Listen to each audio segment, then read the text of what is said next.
코로나19로 인하여 전 세계가 시끄럽습니다. 팬데믹 현상은 우리의 일상 깊숙하게 들어와 있습니다. 좀처럼 가라앉지 않는 이번 사태는 어쩌면 옛날로 다시 되돌아갈 수 없는 전혀 새로운 환경에 접해할 때가 아닌가 싶습니다. 이러한 모습은 교회도 별반 다를 바가 없습니다. 목숨처럼 여겼던 주일 예배가 온 교회가 함께하는 대면 예배에서 벗어나 이제는 새로운 환경에 접하게 되는 비대면 예배로 전환이 되었고, 또 문명 과학기술을 이용한 온라인 예배는 우리의 신앙에 대한 다른 접근법을 고민하게 만들었습니다. 특별히 예배에 대한 여러 가지 새로운 고민을 하게 되는 것은 그동안 원칙처럼 여겨왔던 온 교회가 예배로 드려야 된다라는 이 공적 예배에 대한 생각 때문이었습니다.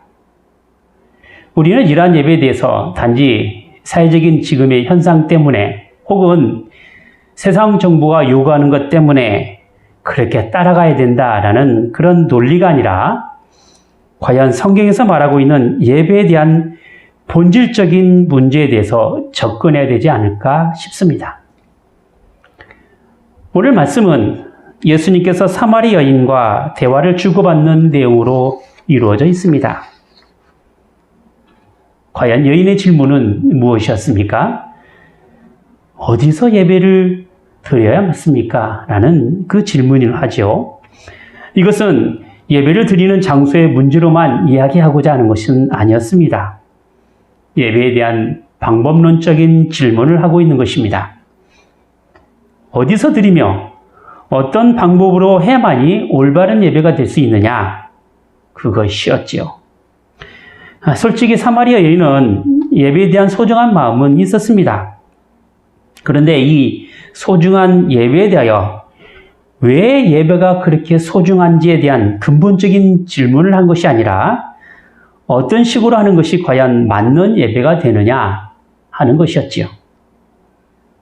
지금 사마리아 여인의 질문에 대하여 예수님의 대답이 어떠했는지 그 내용을 살펴보는 것이 좋을 것이라고 생각합니다. 자, 여기에 들어있는 내용을 좀 살피고 그 배경을 보면서 한번 생각해 보도록 하겠습니다. 20절 이하의 말씀에서 사마리아 여인이 가리키는 산이 있습니다. 그 산은 그리심산을 지칭하는 것이라고 볼 수 있습니다. 그리심산에 대한 역사는 좀 이렇죠. 모세가 출애굽에서 이스라엘 백성들이 이끌고 가나안 입구까지 오지만 그리심산에 못 들어갑니다. 그래서 들어가거든 이렇게 하라고 이제 모세가 유언을 하는 것이 있어요. 그 유언이 뭐냐면 가나안에 들어가서 전쟁을 마치고 이제 부족 간의 이제 국토를 나누게 될 때 그리심산에 올라가서 축복을 선포하고 에발의 산에 올라가서 저주를 선포하라고 유언합니다. 그래서 너희가 하나님 말씀대로 살면 축복을 받을 것이고 하나님의 말씀에 불순종하면 저주를 받을 것이다 라고 선포하는 것이지요. 자, 그런데 이 그리심산은 창세기 12장에 보면 좀 역사적인 배경을 더 가지고 있습니다. 창세기 12장은 아브라함이 하나님의 명령에 따라 갈대아 우르를 떠나 하란에 이르렀다가 하란에서 드디어 가나안 땅으로 들어가는 장면이 나옵니다. 창세기 12장 5절 6절을 한번 제가 보겠습니다. 아브라함이 그 아내 사레와 조카 롯과 하란에서 모은 모든 소유와 얻은 사람들이 이끌고 가나안 땅으로 가려고 떠나서 마침내 가나안 땅에 들어갔더라. 아브라함이 이 땅을 통과하여 세겜 땅 모래 상수리 나무에 이르니 그때 가나안 사람이 그 땅에 거하였더라. 아브라함은 세겜 땅, 곧 모래라는 곳에 이릅니다. 그런데 계속해서 7절에 보면 여호와께서 아브라함에게 나타나 가라사대 내가 이 땅을 네 자손에게 주리라 하신지라 그가 자기에게 나타나신 여호와를 위하여 그곳에 단을 쌓았다 라고 했습니다. 아브라함은 세겜 땅 모래 상수리 나무에 이르렀고 거기서 여호와께서 나타나셨고 그래서 아브라함은 거기서 단을 쌓았다라는 것이죠. 자, 그런데 신명기 11장 25절에서 30절에 보면은 이런 말씀이 나옵니다. 내가 오늘날 복과 저주를 너희 앞에 두나니 너희가 만일 내가 오늘날 너희에게 명하는 너희 하나님 여호와의 명령을 들으면 복이 될 것이요 너희가 만일 내가 오늘날 너희에게 명하는 도에서 돌이켜 떠나 너희 하나님 여호와의 명령을 듣지 아니하고 본래 알지 못하던 다른 신들을 쫓으면 저주를 받으리라. 내 하나님 여호와께서 내가 가서 얻을 땅으로 너를 인도하여 들이실 때에 너는 그리심 산에서 축복을 선포하고 에발산에서 저주를 선포하라. 이 두 산은 요단강 저편 곧 해지는 편으로 가는 길 뒤 길갓 맞은편 모래 상수리 나무에 아라바에 거하는 가나안 족속의 땅에 있지 아니하냐. 이렇게 기록되어 있어서 앞에 말했던 지명 모래라고 하는 그 지명과 같은 곳으로 그리심산을 이야기하고 있는 것입니다. 따라서 아브라함이 머물러 단을 쌓은 장소와 이스라엘 백성들에게 복을 선포하는 장소가 같은 장소가 되는 것입니다. 지금 이 사마리아 여인의 질문이 이것이죠. 우리는 전통적으로 역사가 있고 또 하나님께서 지명하신 이 그리심산에서 예배를 드렸다는 것이죠. 그런데 유대인들은 예루살렘에서 예배를 드려야 된다라는 것입니다. 여기서 말하는 예루살렘은 이제 솔로몬이 지은 그 솔로몬 성전을 이야기하고 있죠. 그런데 문제는 성경에서 한 번도 그리심산에서 예배를 드린 적이 있다라고 기록하고 있지 않습니다. 그럼에도 불구하고 사마리아 사람들에게 있어서 그리심산은 예루살렘과 같은 중요한 신앙적인 본산으로 생각하고 있단 말이죠. 그건 그만한 이유가 있습니다. 자, 이스라엘 나라는 처음에는 부족 사회였지요. 그러다가 사울 때부터 왕국이 됩니다. 초대 왕 사울, 두 번째 왕 다윗, 세 번째 왕 솔로몬 이렇게 돼 있죠. 그때까지는 통일 왕국으로 있게 됩니다. 그런데 솔로몬 왕 사후에는 나라가 둘로 나눠지게 됩니다. 12지파 중 10지파가 다윗 왕조를 배반하고 북쪽 지방에 나라를 세우고 국호를 그대로 이스라엘로 둡니다. 북이스라엘이 된 것이죠. 남쪽 지역은 다윗의 왕통을 인정한 그 유다 지파와 베냐민 지파의 두 지파만으로 남쪽 왕조를 계속 유지하게 되고 국호는 주를 이루는 유다 지파를 따라서 유다라고 합니다. 우리가 유대인 이렇게 이야기하는 것은 바로 이러한 남유다 나라의 전통성에 따라서 불렀던 것이 그렇게 쓰이게 되는 것이죠. 이스라엘이 무엇 때문에 남과 북으로 분열이 되었습니까? 그 분열된 이유는 이렇죠.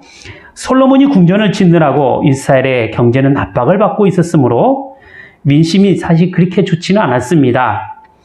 마치 중국의 진시황이 아방궁을 짓고 만리장성을 쌓을 때 백성의 생활이 도탄에 빠진 것과 비슷하죠. 이제 마침 솔로몬이 죽자 그의 아들 르호보암이 대를 이어 왕이 됩니다. 그러자 원로 대신들이 르호보암에게 청원을 하게 되죠. 그 청원이 뭐냐면 당신 아버지 솔로몬처럼 세금을 중하게 내지 말아라 이런 이야기죠. 그러니까 아버지같이 세금을 중하게 부과할 것이냐라는 질문에 대한 이야기였던 것이죠. 그러자 르호보암은 세금을 가볍게 해주라고 말하는 그 원로 대신의 말을 듣지 않습니다. 그리고 새로 등용한 젊은 동료들의 말을 듣게 되죠. 젊은 사람들은 세금을 오히려 더 중하게 해야 된다라고 말합니다. 이렇게 르호보암은 세금을 중하게 내라고 권한 젊은 사람들의 말을 들어요. 그리고는 르호보암은 아버지 솔로몬 때보다 더욱더 세금을 무겁게 내립니다. 자, 이런 상태에서 여로보암과 그를 따르는 10지파는 당시 왕이었던 르호보암을 떠나게 됩니다. 그리고 그들은 여로보암을 왕으로 삼고 북이스라엘을 따로 세우게 되는 것입니다. 자, 이렇게 북이스라엘을 세운 여로보암은 함께 한 10지파를 통치를 하게 되는데, 가만히 보니까 그 이스라엘의 나라는 신정 통치를 하는 나라란 말이죠. 이게 신정 국가로서 종교 행위를 빼놓을 수가 없습니다. 절기마다 하나님께 나아가기 위해서 성전에 가야만 했었습니다. 그런데 성전이 어디 있느냐? 남유다에 있는 예루살렘이 있단 말이죠. 그러니까 북이스라엘 백성들도 예배를 드리기 위해서, 즉 종교 행위를 하기 위해서 남유다에 속해 있는 그 예루살렘으로 발걸음을 옮겨야만 했던 것이죠. 그러니까 자꾸 예배를 드리러 남유다를 가다 보면 자신이 가진 북이스라엘의 왕통의 정통성이 남유다에 밀릴 수 있는 염려가 있단 말이죠. 그렇게 되면 자기를 왕으로 인정하지 않게 되리라는 걱정이 생기게 됩니다. 때문에 여로보암은 금송아지 둘을 만들어서 하나는 베델에 두고 또 하나는 이스라엘 북에 위치한 단에 세워서 예배를 드리러 예루살렘까지 갈 필요 없이 여기서 예배를 드리라 라고 명을 합니다. 그래서 북이스라엘 왕조는 여호와 하나님께 예배 드리는 것이 아니라 금송아지를 예배하기 위해서 베델과 단으로 가게 되는 것이죠. 그들이 이러한 제사를 드리는 역사적인 근거로 아브라함이 그 짐산에서 단을 쌓은 것과 연결시켜서 정당화시켰던 것입니다. 즉 베델에서 예배드리는 것은 그냥 생뚱하게 거기서 예배드리는 것이 아니라 바로 아브라함 때 있었던 그 역사적인 배경을 갖고 있다라고 말한 것이죠. 이런 역사적 근거를 가지고 이 사마리아 여인도 말한 것입니다. 우리 조상들은 이 산에서 예배하였다라는 것이죠. 사마리아는 남과 북이 이스라엘이 남과 북으로 나눠질 때 북이스라엘에 속한 지역이었어요. 그렇기 때문에 자연스럽게 사마리아 여인은 그리고 그의 조상들은 북이스라엘의 그 제사에 따라서 베델에 있는 즉 그린신산에서 예배를 드릴 수밖에 없었던 것이죠. 그러니까 우리는 여기서 예배를 드렸는데 왜 당신들은 예루살렘에서 예배를 드려야 됩니까? 우리의 조상이었던 아브라함도 여기서 예배 드렸으니 정통적으로 따지자면은 그린산이 아닙니까? 그런데 당신들은 예루살렘 성전에서 예배를 드려야 된다라고 하는 것인데 과연 어느 것이 맞습니까? 이것이 이 여인에게 가장 큰 질문이었던 것이죠. 이에 예수님께서 뭐라고 말씀하십니까? 여자여 내 말을 들으라 믿으라 이 산에서도 말고 예루살렘에서도 말고 너희가 아버지께 예배할 때가 이르리라. 너희는 알지 못하는 것을 예배하고 우리는 아는 것을 예배하노니 이는 구원이 유대인에게서 남이니라 라고 말씀하시고서 이어서 신령과 진정으로 예배하라 라고 말씀하십니다. 자, 오늘 우리가 생각하려는 것도 신령과 진정으로 예배를 드린다는 것이 무엇이냐 하는 것입니다. 이것은 앞에 있는 이러한 역사적 배경을 가지고 생각해야 사마리아 여인의 질문과 예수님의 대답을 좀 정리할 수가 있지요. 21절을 이제 다시 보시면 여자여 내 말을 믿으라. 이 산에서도 말고 예루살렘에서도 말라. 자, 그러면 어떻게 하라는 것입니까? 신령과 진정으로 예배 드리라는 것이죠. 그런데 예수님은 이 말씀을 처음부터 꺼내지 않고 그 말씀을 하시기 위하여 때라는 이야기를 꺼냈습니다. 이 산에서도 말고 예루살렘에서도 말고 너희가 아버지께 예배할 때가 이르리라 라고 말합니다. 예배할 때가 이를 것인데 너희는 그때 신령과 진정으로 예배를 드려야 된다. 이게 무슨 말씀입니까? 신령과 진정으로 한다는 것에 왜 때가 필요하냐 이거죠. 이것은요, 예배, 신령과 진정으로 요구되는 것이 뭐냐? 그것은 우리가 드리는 어떤 예배 형식, 종교적인 어떤 방법, 그것이 중요한 것이 아니다. 라는 것을 이야기하고자 하는 것이죠. 자, 사마리아 여인의 질문과 예수님의 대답을 좀 다시 또 생각해 보도록 하겠습니다. 이 산에서나 예루살렘에서 예배를 드리는 것은 문제가 아니라는 거예요. 예배를 드리는 데는 장소와 방법과 조건의 문제가 아니라 그 대상이 문제다라는 것입니다. 이게 예수님의 대답이죠. 그 대답은 23절에 잘 나타나 있습니다. 아버지께 참으로 예배하는 자들은 신령과 진정으로 예배할 때가 오나니 곧 이때라 말씀합니다. 그러니까 신령과 진정으로 드려야 될 그 예배의 대상이 누구냐? 바로 아버지라는 거예요. 21절을 다시 봅시다. 여자여 내 말을 믿어라. 이 산에서도 말고 예루살렘에서도 말고 너희가 아버지께 예배할 때가 이르리라 라는 거예요. 자녀와 아버지의 관계에서 가장 중요한 게 뭐냐? 형식? 그렇지 않아요.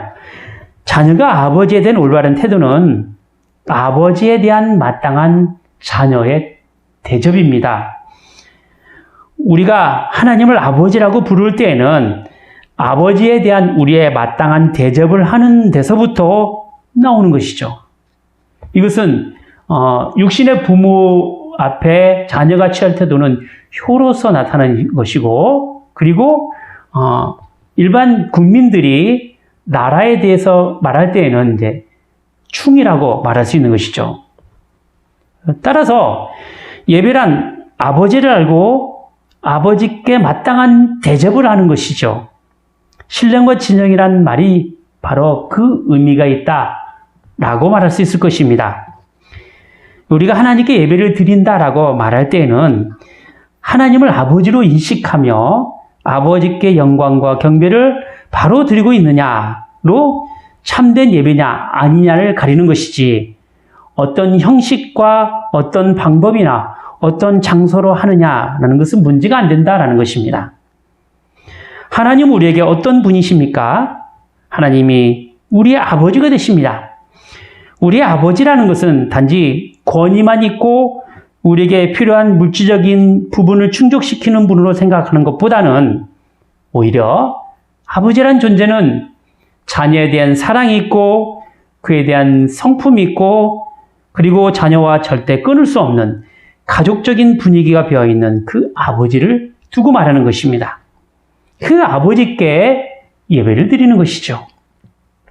이것이 진짜 참다운 예배가 된다라는 것입니다. 결코 뗄래야 뗄 수 없는 아버지에 대한 사랑으로 드리는 그 예배가 바로 신령과 진정으로 드리는 예배가 된다라는 것입니다.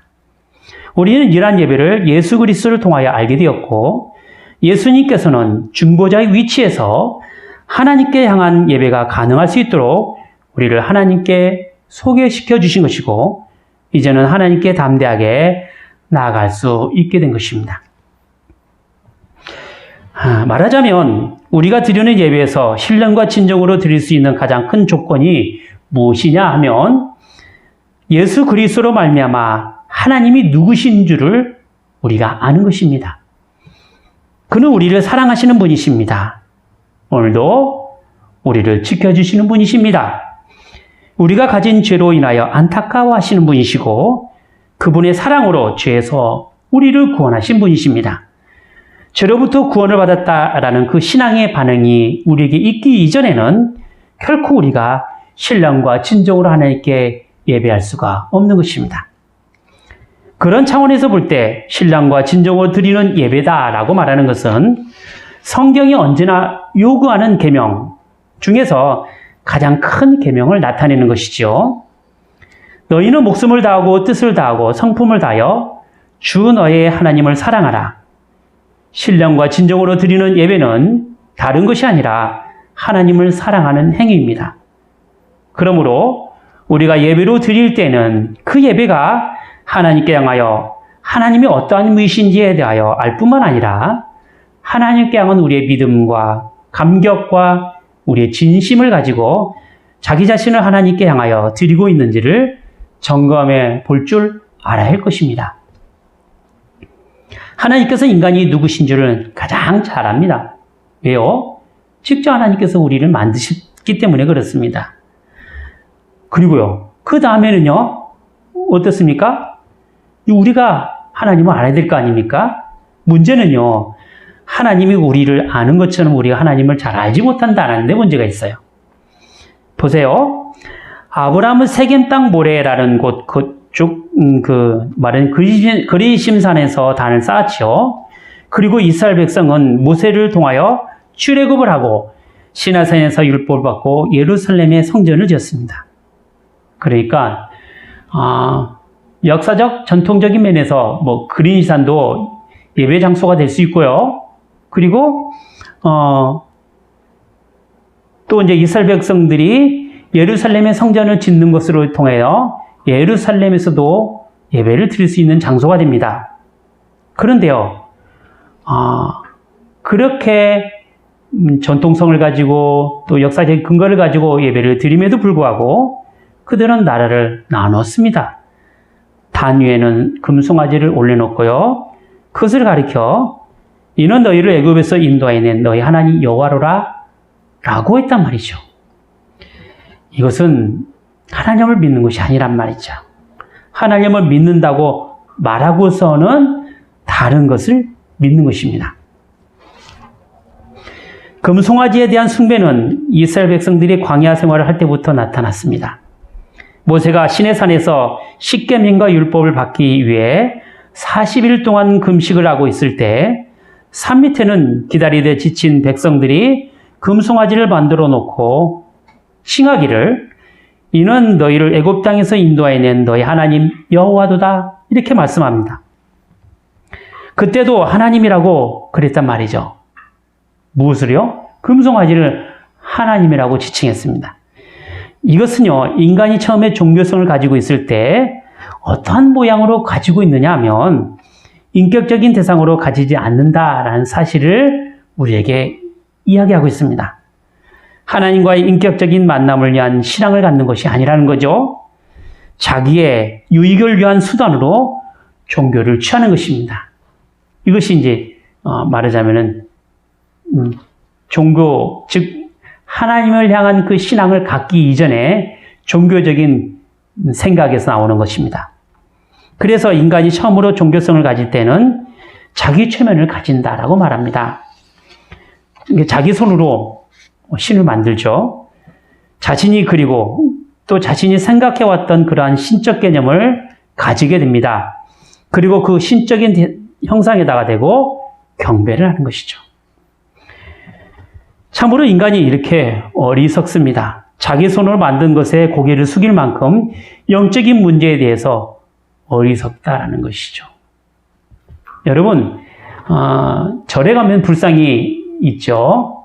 그런데 여러분 불상을 가만히 보면요. 다 똑같은 불상이 아닙니다.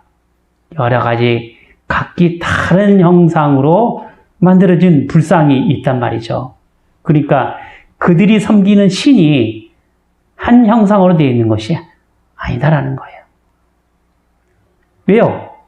자기가 만드는 자기 손으로 지어진 자기 신이기 때문에 그렇습니다. 이건 우리의 타락한 모습이죠. 우리는 영적인 문제에 있어서 이렇게 연약하고 좀 어리석고 형편이었습니다. 자기가 만들어 놓고 그것을 신이라고 섬긴단 말이죠. 이스라엘 백성이 바알을 섬기고 아세라를 섬길 때 우리가 잘 아는 대로 엘리야 선지자가 갈멜산에서 바알 선지자들과 싸웠던 모습 있었죠. 한번 생각해 보세요. 얼마나 어리석은 이스라엘 백성들입니까? 그들이 하나님의 도움으로 하나님의 은혜 가운데서 살았잖아요. 그럼에도 불구하고 정작 자신의 코앞에 여러 가지 어려운 문제가 생기니까 덜컹 하나님을 떠나서 바알을 섬기지 않습니까? 아무런 반응을 할 수 없는 우상에 대해서 애쓰고 섬겼던 모습들이 바로 구약시대에 나타난 우상을 섬기는 모습이었던 것이죠. 그런데요, 여러분, 문제는 더 있습니다. 자, 이렇게 송아지를 섬기고 자기 산당에다 절을 했던 그 구약시대에 살았던 이스라엘이 선지자들의 그 우상에 대한 지적을 참 많이 당하고 그리고 그로 인하여 이스라엘 백성들은 우상에 대해서 잠잠했단 말이죠. 그런데 좀 더한 것이 나타났어요. 뭐냐? 하나님을 대신해서 등장한 것이 무엇이냐면 도덕적 경건주의란 말이죠. 이것이 종교 대신에 등장합니다. 예수님께서 당신의 전생에 걸쳐서 바리새인과 싸울 수 있었던 그 싸움의 근거가 뭐냐면요. 종교로 둔갑한 형식적 신앙인 율법주의였습니다. 그 당시 율법주의는 스스로 어떤 아름다운 도덕과 윤리관을 가지고 있어요. 그리고 그것을 지키는 것이 곧 하나님을 믿는 것이고 그것이 종교라고 생각했던 것입니다. 우리도 똑같아요. 어떤 한 인간이 그의 신앙의 수준을 높여가는 데 있어서는 언제나 이 두 과정이 늘 존재합니다.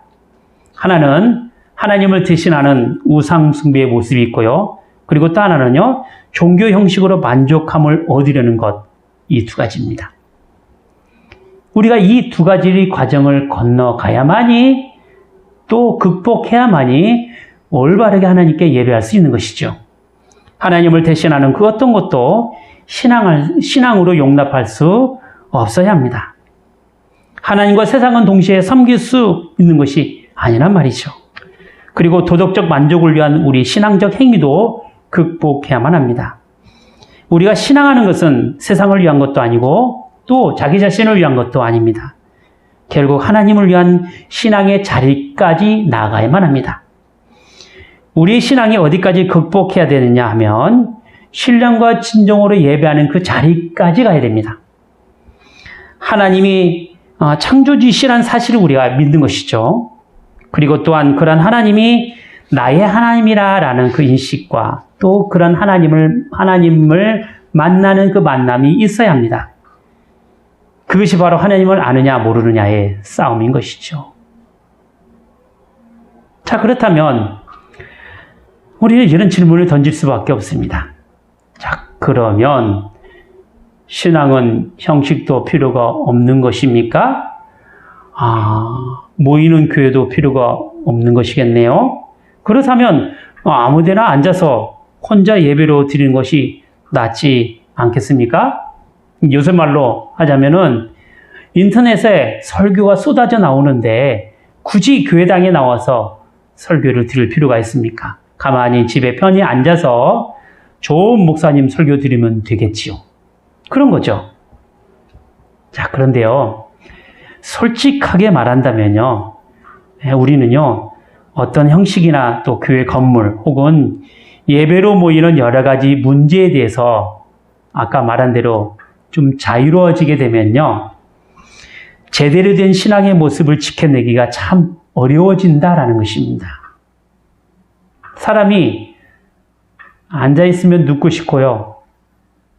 누우면요. 자고 싶은 게 인간의 심성이에요. 그리고 우리가 하나님과의 신앙을 나타내는 데 있어서 그 사람이 가지고 있는 그 믿고 있는 진실, 신앙의 내용이라는 것이 무엇으로 평가받고 무엇으로 지킬 수 있는가에 대한 정당한 무대가 없다라는 것입니다. 그래서 혼자서 신앙생활을 하게 되면요, 늘 독선이 되게 되고 자기의 삶에 대한 옳고 그름을 혼자 판단할 수밖에 없는 것입니다. 여러분, 이단이 생기는 것은 이단의 말하자면 총 우두머리가 되는 것이죠. 그 총 우두머리가 혼자서 신앙생활하고 혼자서 득도해서 깨달은 바를 가지고 이제 사람들이 모여서 그렇게 이해를 하다 보니까 그 이단이 생기는 거예요. 결국 그들은 바른 교회로 서가 나가는 그 교회 모임을 통해서 자기 신앙을 깨닫지는 않는다는 말입니다. 교회가 필요한 것은 진리가 어떻게 사용되어지고 어떠한 기준으로 존재하는가를 평가받고 나타내는 좋은 장이 됩니다.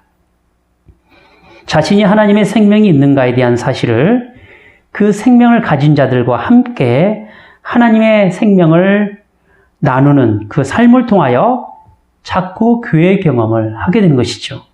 그래서 교회가 바로 이런 것이구나 하게 되고 이런 교회 경험을 통해서 하나님께서 주신 바 그 은혜의 사실들을 누리고 살아가게 되는 것입니다. 그리고 교회 안에서의 삶이 우리에게 필요하기 때문에 하나의 고백의 사실로 나타나는 그 형식이 분명히 있어야 됩니다. 그래서 우리는 한 신앙 안에서 한 아버지를 모시고 한 분 성령님 안에서 한 믿음의 고백을 하게 되는 것이죠. 진정한 의미에서 이야기하는 그 형식이라는 것은 하나님의 은혜에 감사하는 하나님께 한 우리의 성이다 라고 말할 수 있죠. 그러니까 하나님께 향한 예의를 갖추는 것이죠. 이게 바로 우리가 드려지는, 즉 신령과 진정으로 드려지는 예배다라고 말할 수 있습니다. 자신이 가지고 있는 마음이고 하나님께 향한 정성입니다. 어디에서 어떻게 어떤 식으로 예배를 드리냐 마느냐 이 문제가 아니란 말이죠. 내가 가진 하나님께 향한 이 성의가 하나님께로 향해 있느냐라는 것입니다. 이게 문제인 것이죠. 이것이 해결되지 않는다면 어떤 식으로도 이것이 온라인 예배든 혹은 대면 예배든 어떤 식으로든 하나님께 향하여 신령과 진정으로 예배할 수가 없는 것입니다. 네, 기도하겠습니다.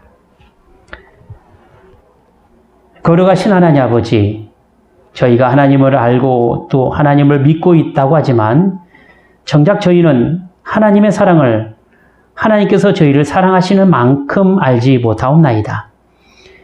저에게는 아직 죄라는 굳은 심성이 있어서 이러한 죄의 성질이 하나님께서 요구하시는 삶을 제대로 살지 못하고 있사옵나이다. 그래서 때로는 저희의 열정으로 하나님을 섬기려고 하고 때로는 하나님을 대신하여 저희의 만족을 채우기 위한 수단으로 신앙을 가지려고도 했습니다. 그러나 결국 그러한 모든 것들은 신령과 진정으로 하나님을 섬기는 것이 아님을 저희가 알았습니다. 그러하오니 저희 안에 있는 굳은 것들과 얼어있는 그 모든 것들을 녹여주시고 또 저희가 가지고 있던 말하자면 전통이라는 것들을 다 하나님의 사랑에 대한 반응으로 나타나게 하여 주시고 그런 모든 것들을 다 깨끗하게 정리할 수 있도록 저희를 인도하여 주시옵소서. 하나님을 더욱더 사랑하게 하여 주시고 하나님께서 저를 사랑하시는 것을 보다 풍성하게 알게 하여 주시옵소서. 그리고 그 하나님의 사랑에 대한 합당한 반응을 할 수 있도록 도와주시고 또 저희가 누리고 마땅히 감격해야 할 것들을 저희의 삶의 현장 속에서 경험하게 하여 주시옵소서. 이런 것들이 모여서 저희의 찬송이 되게 하시고 저희의 감사가 되게 하시고 저희의 참된 예배가 되게 하여 주시옵소서. 주 예수 그리스도의 이름으로 기도하옵나이다. 아멘.